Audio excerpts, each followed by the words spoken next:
Good day everyone, my name is Warrant and today we're going to discuss my thesis on philosophy and faith, entitled The Warrant of Faith. Faith without reason is not faith. But before anything else, we were confronted with a question, Platina's warrant in consideration of the fact that there is a diversity in religious belief, which among them is warranted. Are all religious belief warranted? In addressing to this issue, Alvin Plantinga provides a convincing argument that religious belief can be warranted if it was produced by our proper functioning cognitive faculty in the sensus divinitatis. And supporting Plantinga's claim, I argue that faith without warrant or reason is not faith. In other words, faith is not merely blind faith, rather it is warranted by our cognitive faculty. And to discuss my thesis, there are 3 points that I want to emphasize, especially the 3 key terms, which is the warrant, the AC model, and Holy Spirit. Now, we may begin by asking, what is warrant? Warrant is that which is justify our belief as true and reasonable for us to hold. According to Alvin Plantinga, warrant is that which is produced by our cognitive faculty that are functioning properly. Supporting Plantinga's claim, Richard Swainsborn says that Plantinga's proper functioning cognitive faculty provides a strong foundation for justification of religious belief.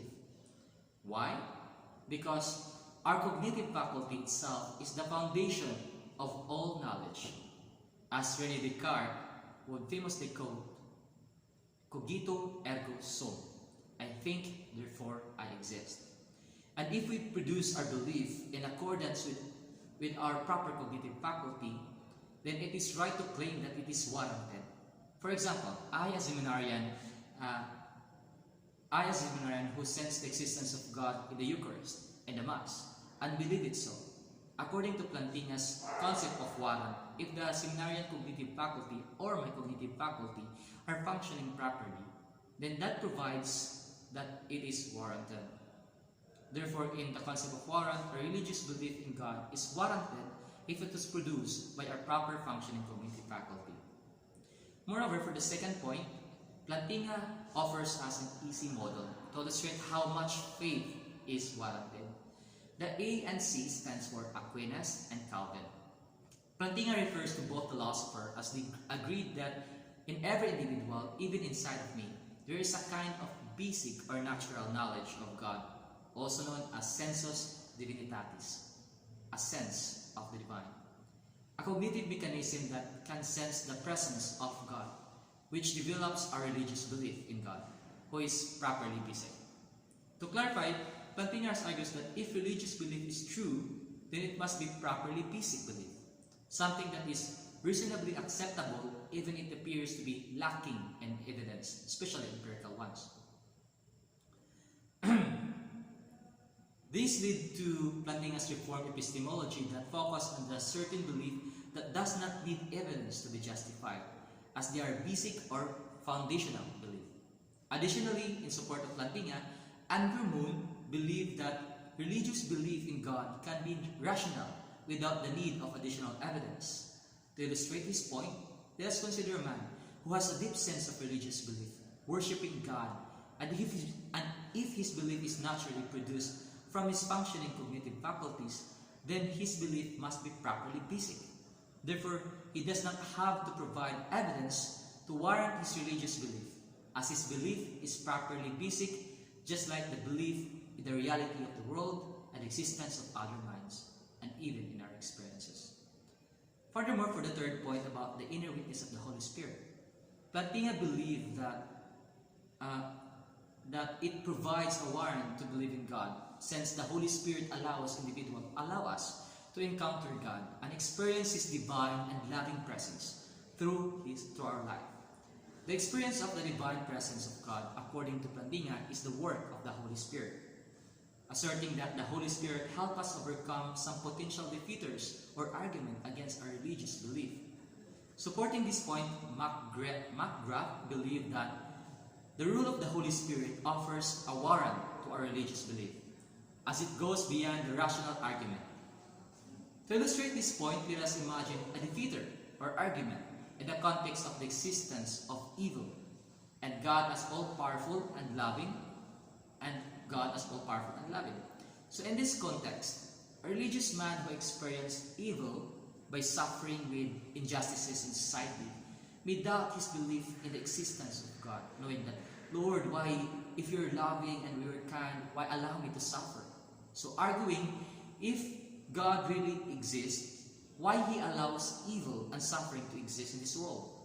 So despite these experiences of evil, Alvin Plantinga believed that our personal experience of God through the work of the Holy Spirit enlighten us that even in our suffering, God still exists and loves us. We only need to remember that our life experiences is already filled of His loving presence. Therefore, the inner witness of the Holy Spirit in us can overcome the argument or defeat us with the argument of the existence of evil as it continues to foster, as the Holy Spirit continues to foster in us our faith in God. Now, though religious belief may be warranted because of the proper functioning of cognitive faculties, but there are objections that we need to address. First, in the issue of religious belief or religious diversity.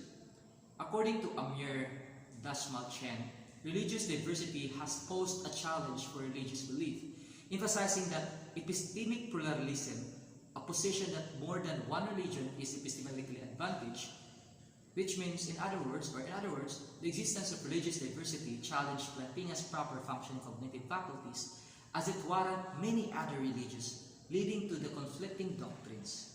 For example, let us consider two religious persons or two religious men. One is Hindu and the other is Muslim. The two have different culture background and tradition and doctrines, but both claim that their religious belief is warranted, knowing that they have distinct belief. The Hindu believe in Vishnu and the Muslim believe in Allah. So according to Plantinga, if the two have if the two men possess the proper function of cognitive faculties, which produce religious belief on their gods or God, then it must be warranted.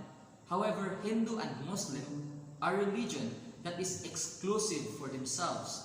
That raises us a question, which is true then? Which is true? It's either the Hindu or the Muslim. So, which is true and warranted religion? So, second objection.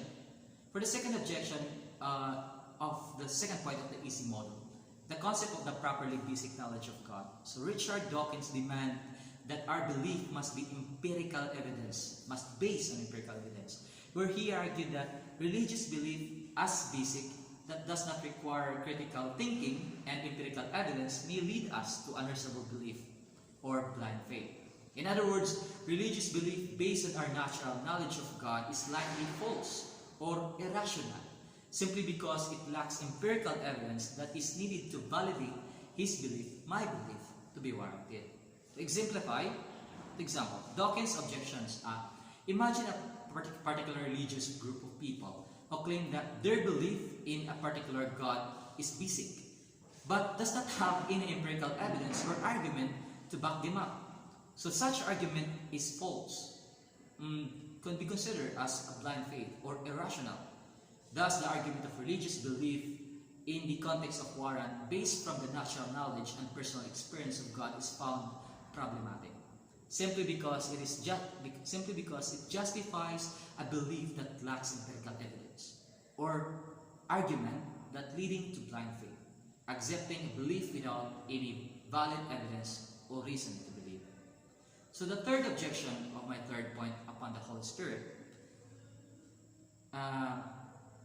some of them argues that, especially John Leslie Mackey, he raises his objection concerning the subjectivity of the Holy Spirit, where he argues that relying on the inner witness of the Holy Spirit inside of each and every one of us is a reliable basis for warranted belief, which is to be because it is subjective and prone to bias. In other words, since this inner witness is an inward experience, something that is inside of us, of every individual, Mackey suggests that it could lead us to bias.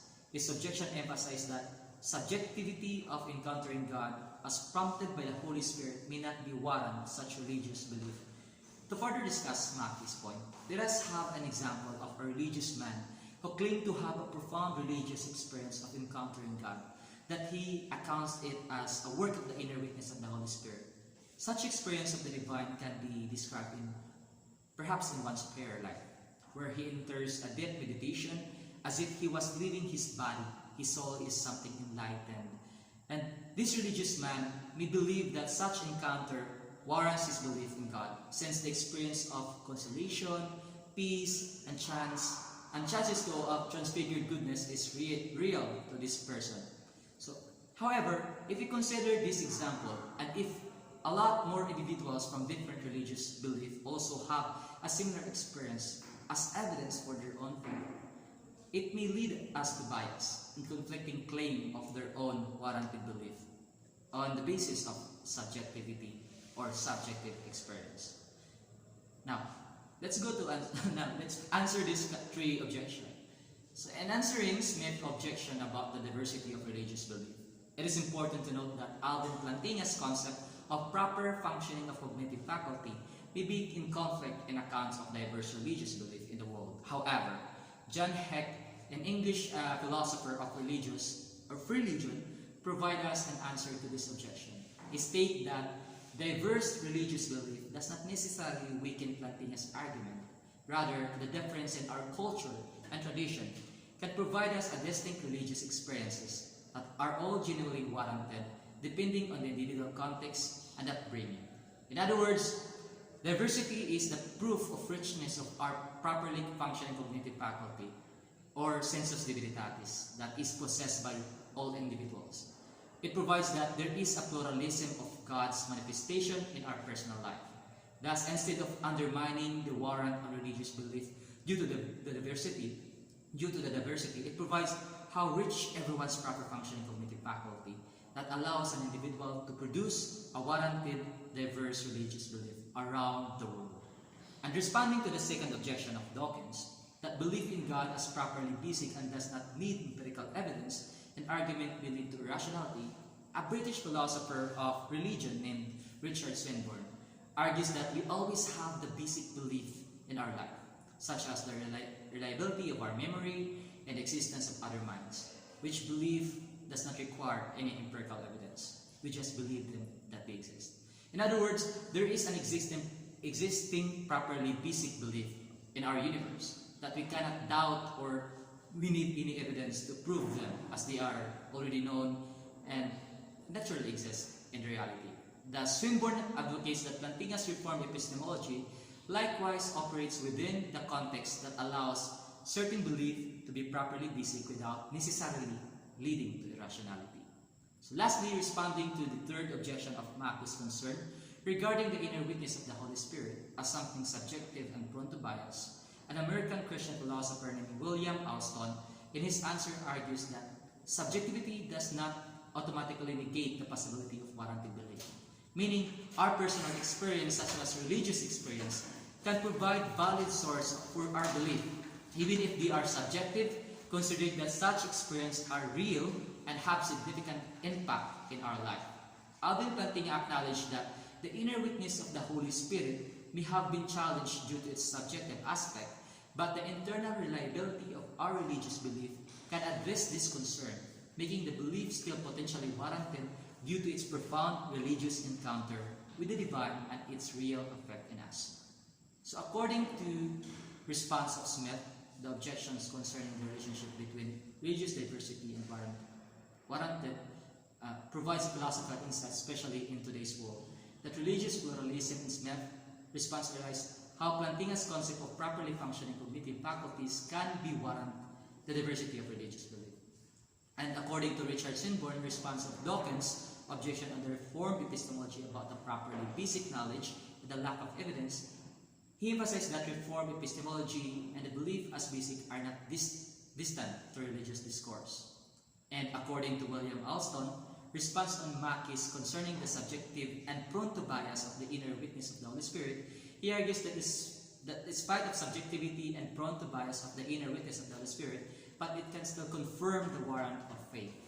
And then, the thesis claimed that faith without reason is not faith, rather it must be warranted by reason. In other words, faith is not blind. It is not about believing in religious belief without good reason.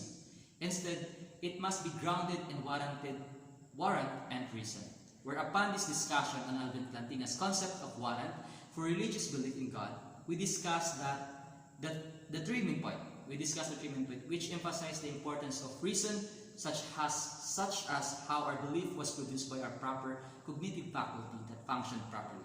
That prompting of the Holy Spirit, allowing us to encounter God in our life. In today's world, with the rise of diverse religious belief, we are challenged to recognize the warrant amidst diverse religious belief. According to Alvin Plantina's concept of warrant, where properly functioning cognitive faculties produce such belief, thus, with the warrant, we are called to foster mutual respect to each other through a dialogue. So, I think, Brother Bill, thank you.